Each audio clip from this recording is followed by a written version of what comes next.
Cette année 2020 a été pour nous tous bouleversante avec l'arrivée de l'épidémie de Covid, suscitant l'inquiétude pour nos proches, nos anciens et nos enfants.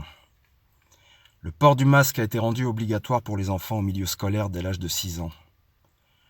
Il est désormais établi scientifiquement que la contagiosité des enfants est tout à fait minime, avec un taux d'incidence pour les moins de 15 ans de 0,122%. Durant plus de 8 heures parfois, ils utilisent leurs masques dans de mauvaises conditions et ces masques sont vecteurs de contamination bactérienne et aussi une menace pour leur développement psychique et social. Médecins et pédopsychiatres tirent la sonnette d'alarme car les témoignages sont de plus en plus nombreux et inquiétants. Ils relatent des problèmes d'anxiété et de sommeil, des troubles du comportement, d'angoisse, des maux de tête, des difficultés respiratoires, des saignements de nez. Ils dénombrent une augmentation des tentatives de suicide et de troubles psychologiques chez les adolescents et la liste est encore longue. Depuis toujours, nous apprenons à nos enfants à faire confiance aux adultes et aux enseignants pour les protéger, les éduquer et pour obéir.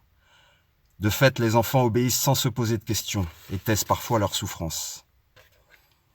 En Bretagne, nous sommes 3 300 000 habitants et depuis le début de l'épidémie, 521 personnes sont décédées du Covid, soit moins de 2 personnes par jour, et comme dans toute épidémie de grippe, 80% des décédés ont une moyenne d'âge qui est de plus de 80 ans.